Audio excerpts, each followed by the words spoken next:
तो जैसा कि लास्ट एपिसोड में हमने देखा था कि मास्टर एचिन को मारने के लिए कई सारे कल्टीवेटर्स भेजे जा रहे थे। तो इसके पीछे के मास्टरमाइंड का पता लगाने के लिए केजिन और मुरोंग दूसरे सेक्ट्स को विजिट करने लगी, लेकिन वो लोग तो बड़ी खुशी से ऊजी पैलेस को ज्वाइन कर रहे थे। वहीं दूसरी तरफ मास्टर एचिन शुएंटियान गेट पर चले गए, जहाँ की तीनों एल्डर्स ने मास्टर एचिन पर हमले करना शुरू कर दिए थे। हालांकि शुआर बड़ी ब्रूटली उनकी पिटाई लगा देती है। साथ ही टियानफेंग क्लान के एक बंदे ने भी मास्टर एचिन पर हमला कर दिया। इनफैक्ट उन्हें मारने के लिए वो बंदा खुद को ही एक्सप्लोड कर देता है। तो अब उसकी इस हरकत से मास्टर एचिन को पता चल गया कि उनका दुश्मन तो टियानफेंग क्लैन का लीडर है। अब आगे तो इस एपिसोड की शुरुआत में हम टियानफेंग क्लैन के लीडर को देख पाते हैं, जिसने अपने एक डिसाइपल को अपने वश में कर लिया था। वो बिल्कुल भी मास्टर एचिन का मुकाबला नहीं करना चाहता था, इसलिए उसने अपने एक डिसाइपल को बलि का बकरा बना दिया। वेल, इस लीडर ने अपने बंदे को सारी पट्टी बढ़ा दी थी कि उसने मास्टर एचिन के सामने क्या बोलना है, और अब उस बंदे की रिविजन लेने लगा। उससे पूछता है कि बताओ तुम किसके लिए काम करते हो। तो बंदा उसे बताता है कि मैं बुचुन सेक्ट के मास्टर फांगाओ के लिए काम करता हूँ। वो कहता है बताओ फांगाओ मुझे मारना क्यों चाहता है। मगर तभी अचानक से उस कल्टीवेटर को चक्कर आने लगे, जो देखकर वो लीडर उसे जोर जोर से शेक करते हुए कहने लगा कि बताओ फांगाओ मुझे मारना क्यों चाहता है। वेल, इस कल्टीवेटर की एक और कमजोरी थी, इसे ठीक से सुनाई नहीं देता था। वो कहता है क्या कहा आपने, सुसाइड? आखिर यहाँ पर अपनी जान देना कौन चाहता है? जिस पर वो लीडर उस पर चिल्लाते हुए कहने लगा कि बेवकूफ, मैंने सुसाइड का नहीं बोला, मैं तो ये बोल रहा हूँ कि बताओ फांगाओ मुझे मारना क्यों चाहता है। साथ ही साथ वो लीडर अपने पावर्स का यूज करते हुए इस बंदे को कंट्रोल करने की पूरी कोशिश कर रहा था, और उतने में मेन हॉल का डोर ओपन हो जाता है। वेल, मास्टर एचिन अपनी टीम के साथ वहाँ पर पहुँच गए थे। उस लीडर से कहते हैं कि शायद तुम अपने बंदे से इंटरोगेशन कर रहे हो, तो क्यों ना मैं भी इसमें तुम्हारी मदद करूँ। जिस पर वो लीडर गुस्से में कहने लगा कि तू आखिर है कौन, जल्दी से यहाँ से दफा हो जा, ये हमारे टियानफेंग क्लैन का इंटरनल मैटर है, इसमें कोई भी आउटसाइडर बिल्कुल इन्वॉल्व नहीं हो सकता। साथ ही साथ उस लीडर ने अपनी ब्लेड भी निकाल ली थी ताकि वो मास्टर एचिन को धमका पाए। मगर मास्टर एचिन की डिवाइन पावर्स को देखकर ही वो बंदा डर के मारे घुटनों पर आ गया। वहीं पर केजिन उससे कहने लगी कि हमारे मास्टर के सामने ज्यादा चू चपाट मत करना, वरना वो तुम्हें कीड़ा समझकर मसल देंगे। इधर मास्टर एचिन उस कल्टीवेटर के सामने जाकर रुक गए थे। साथ ही साथ आर्टिफैक्ट अपनी स्पिरिचुअल पावर का यूज करते हुए उस बंदे की माइंड स्पेस को चेक करने लगा। इधर वो बेचारा कल्टीवेटर तो डर के मारे कांपने लगा। उसे लग रहा था कि शायद ये लोग उसे खत्म कर देंगे। और फिर थोड़ी देर में आर्टिफैक्ट मास्टर एचिन को बताने लगा कि बॉस, इस बंदे को किसी भी डिमोनिक टेक्निक का यूज करके कंट्रोल नहीं किया गया। वेल, इसकी बॉडी से थोड़ी बहुत डिमोनिक ऑरा मुझे फील हो रही, लेकिन ऐसा लगता है कि शायद इसे किसी ने कंट्रोल करने की कोशिश की हो, मगर वो बंदा इसमें फेल हो गया।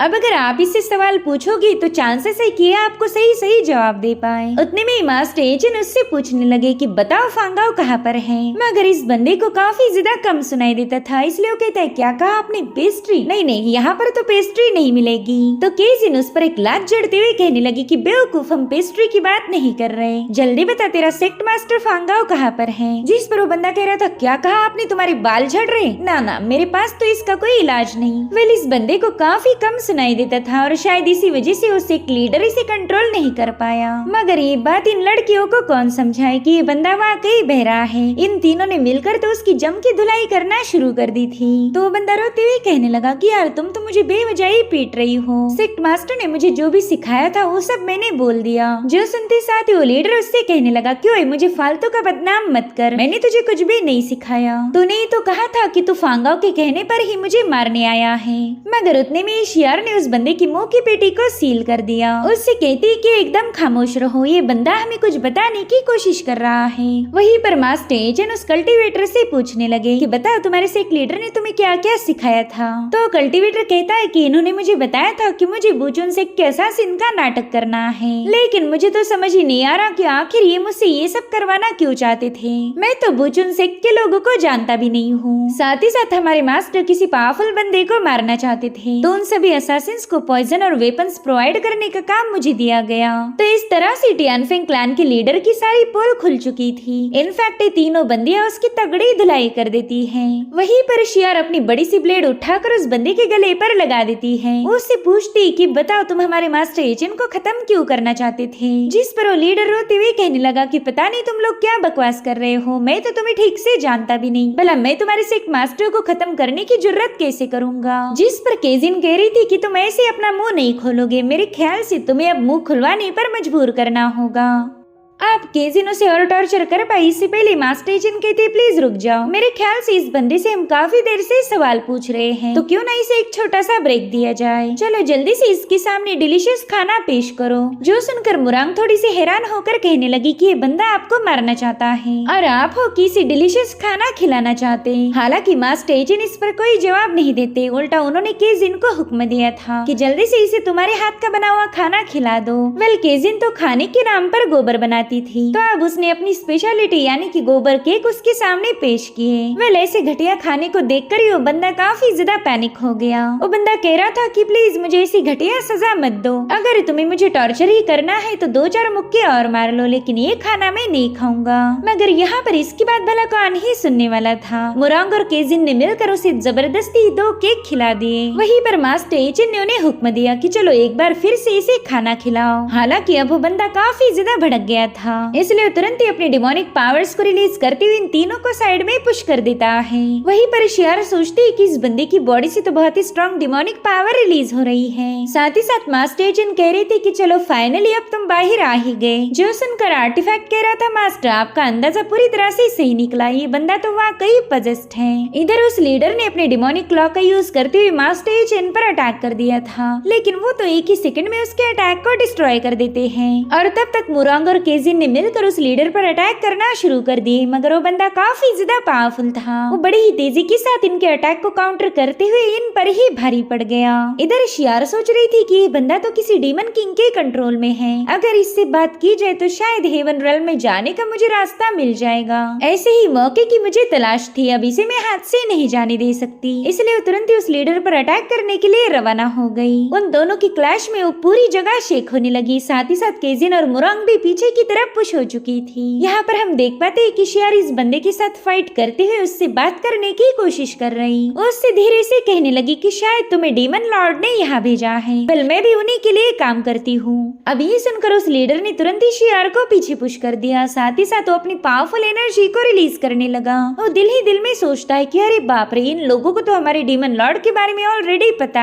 है, अब तो मुझे कुछ भी करके इन चारों को यहीं पर खत्म करना होगा। वहीं पर मास्टर एजेंट देखते हैं कि उस लीडर की बॉडी से बहुत ही स्ट्रॉन्ग एनर्जी फ्लक्चुएशंस रिलीज हो रहे। साथ ही वो लीडर मास्टर एजेंट से कहने लगा कि फिलहाल तो मैं तुम्हारे साथ कोई फाइट नहीं करना चाहता था, मैंने सोचा क्यों ना अपनी पावर्स को और थोड़ा सा रिगेन किया जाए, उसके बाद तुम्हारा काम तमाम किया जाएगा। लेकिन तुम्हें मरने की कुछ ज्यादा ही जल्दी हो रही, इसलिए मैं अब तुम्हें जहन्नुम में भेजने वाला हूँ। और इतना कहते साथ ही उस लीडर ने अपनी पावर्स का यूज करते हुए वहाँ के हर एक वेपन को अपनी तरफ खींचना शुरू किया। उस फॉर्जिंग रूम में जितने भी वेपन्स थे वो सब अब उस लीडर के पास आ चुके हैं और अब उसने मास्टर एजेंट पर हमले करना शुरू कर दिए। लेकिन मास्टर एजेंट के पास थी इंडिस्ट्रक्टिबल बॉडी, जिसके चलते उन वेपन्स का उन पर जरा भी असर नहीं हो रहा था। इधर ये तीनों लड़के उन पर बरस रहे वेपन्स को फटाफट से काउंटर करने लगी। उन्हें पता था कि मास्टर एजेंट उनकी मदद नहीं करने वाले, वो चाहते थे कि ये लोग भी खुद के दम पर पावरफुल बन जाए और स्ट्रॉन्ग बनने के लिए इनका जिंदा रहना काफी ज्यादा इम्पोर्टेंट है।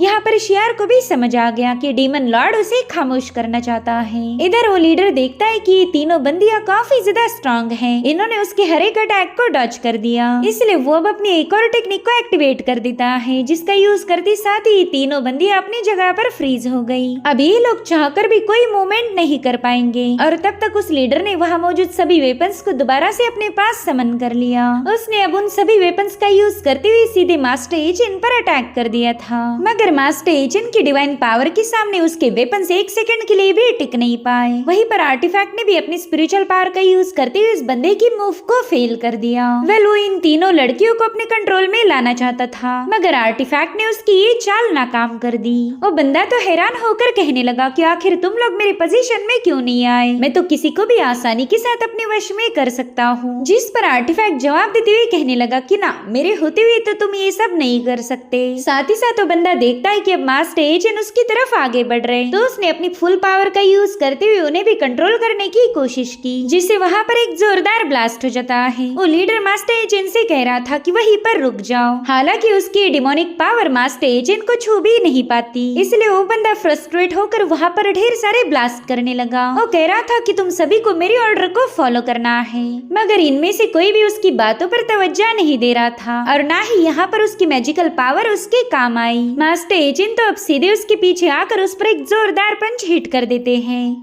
ये पंच इतना ज्यादा जबरदस्त था कि उस जगह पर एक बहुत बड़ा सा गड्ढा बन जाता है। साथ ही साथ वो लीडर उसमें पटक गया था और अब फाइनली उसके बेहोश होते ही सोल कैप्चरिंग बेल उस बंदे की बॉडी से बाहर आ गई। वो मास्टर एचिन से कहती कि तुम तो एक नंबर के कमीने हो, तुमने मुझे अपने असली फॉर्म में आने पर मजबूर कर दिया। बस तुम देखते जाओ कि कैसे मैं तुम्हारी वाट लगाती हूँ। बहुत ही जल्द मैं तुमसे रिवेंज लेने के लिए वापस आऊंगी। इतना कहते साथ ही वो बेल तुरंत वहाँ से भागने की कोशिश करने लगी, लेकिन आर्टिफैक्ट ने सीधे जाकर उसके मुंह पर एक लात जड़ दी, जिसके चलते वो मास्टर एचिन के पास पहुंच जाती है। यहाँ पर मास्टर एचिन ने गुस्से में उसे स्क्वीज करना शुरू कर दिया, तो बेल भी उन्हें देखकर बड़े ही अजीब तरीके से स्माइल करने लगी। उसे लग रहा था कि शायद मास्टर एचिन उसे जिंदा छोड़ दे। तभी मास्टर एचिन उसे जोर से स्क्वीज करते हुए कहने लगे कि तुम तो एक डिमोनिक ऑब्जेक्ट हो। मेरे ख्याल से तुम अपर रेल्म से बिलोंग करते हो, तो बताओ फिर तुम इस मॉर्टर रेल्म में क्यों आए। यहाँ पर वो सोल कैप्चरिंग बेल दिल ही दिल में कहने लगी कि ये बंदा तो बहुत ही बड़ा बेवकूफ है।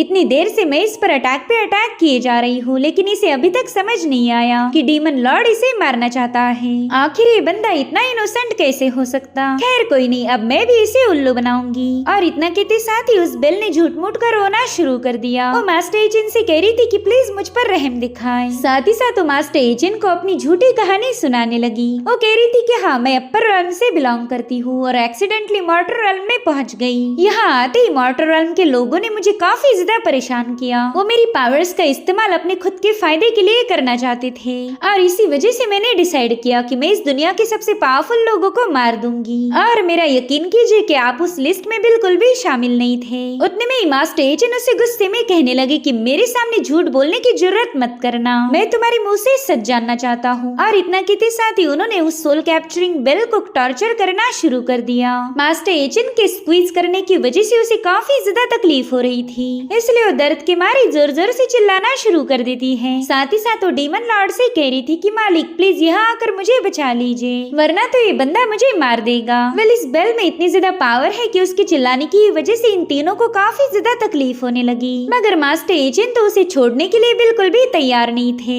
और फिर उन्होंने अपनी डिवाइन पावर का यूज करते हुए सोल कैप्चरिंग बेल को वहीं पर डिस्ट्रॉय कर दिया। वहीं पर आर्टिफैक्ट उन्हें बता रहा था कि मास्टर मेरे ख्याल से हेवनली डीमन लॉर्ड का ट्रेजर है और इसी बेल ने आपको मारने के लिए इतने सारे असासिन्स भेजे थे। वेल इसका सीधा मतलब तो ये है कि हेवनली डीमन लॉर्ड आपको मारना चाहता था। यहाँ पर मास्टर एचिन भी काफी ज्यादा कंफ्यूज थे। वो सोचते कि अपर रेल्म में इस हेवनली डीमन लॉर्ड से मेरी कई दफे मुलाकात हुई, मगर उस बंदे ने तो कभी भी मेरा अपमान नहीं किया था, तो फिर वो अचानक से मेरे खिलाफ इतनी बड़ी साजिश कैसे कर सकता। मॉर्टर रेल्म में डिसेंड होते ही वो बंदा तो मेरा दुश्मन बन गया। मेरे ख्याल से वो बंदा मेरी पोजीशन को हथियाना चाहता है और उसने अपर रेल्म में केओस मचाया होगा। अब तो मुझे कुछ भी करके जल्दी से वापस लौटना ही होगा। जिसके बाद वो आर्टिफैक्ट से कहने लगे कि इस लीडर को मारने की कोई जरूरत नहीं, इसने हम पर जानबूझकर अटैक नहीं किए थे, ये तो बस उस हेवनली बेल के कंट्रोल में था। अब यहाँ पर शियार सोचने लगी कि ये बेल न जाने कब से डीमन लॉर्ड की सेवा करते आ रही थी, मगर जैसे इसका आखिरी वक्त आया डीमन लॉर्ड ने इसकी कोई मदद नहीं की। वैसे देखा जाए तो मास्टर एचिन मेरे दुश्मन है, लेकिन इन्होंने हर बार मेरी जान बचाई। जो भी उनके साथ लॉयल रहेगा मास्टर एचिन उसे महफूज रखेंगे, इसलिए अब मुझे नहीं लगता कि मैंने डीमन लॉर्ड की सेवा करनी चाहिए। मेरे ख्याल से मैंने अपना मास्टर चुन लिया है। सो फाइनली शियार भी सही रास्ते पर वापस आ गई। उसने अब डिसाइड किया था कि वो मास्टर एचिन के साथ वफादार रहेगी।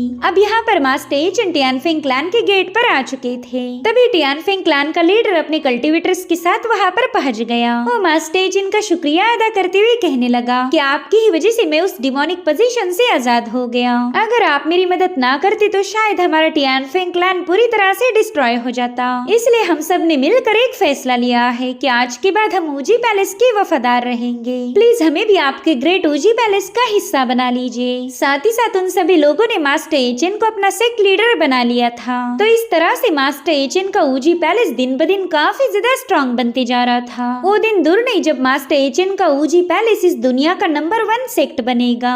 अब ये सीन यहीं पर कट होकर हम दोबारा से सोल कैप्चरिंग बेल को देख पाते हैं, जिसने अपने सभी पीसेस को आपस में जोड़ लिया था। वो कहने लगी चलो ये तो अच्छा हुआ कि मेरे पास लाइफ सेविंग मेथड्स थी, वरना तो ये बंदा तो मुझे मार ही चुका था। खैर इसके साथ फाइट करने का एक फायदा तो जरूर हुआ। अब तो मैं 100% श्योर हो चुकी हूँ कि यही बंदा डिवाइन रेल्म का एम्परर है। इतना ही नहीं, उसके साथ जो आर्टिफैक्ट था वो भी हमारे हेवनली डीमन लॉर्ड का ही ट्रेजर है, जो कि कई सौ सालों पहले हमारे डीमन लॉर्ड के हाथों से गुम हो गया था। खैर अब तो मैंने काफी ज्यादा पावरफुल बन के इन सभी का काम तमाम करना चाहिए। और इसी के साथ एपिसोड यहीं पर एंड हो जाता है। Thank you so much for watching. Bye bye, take care.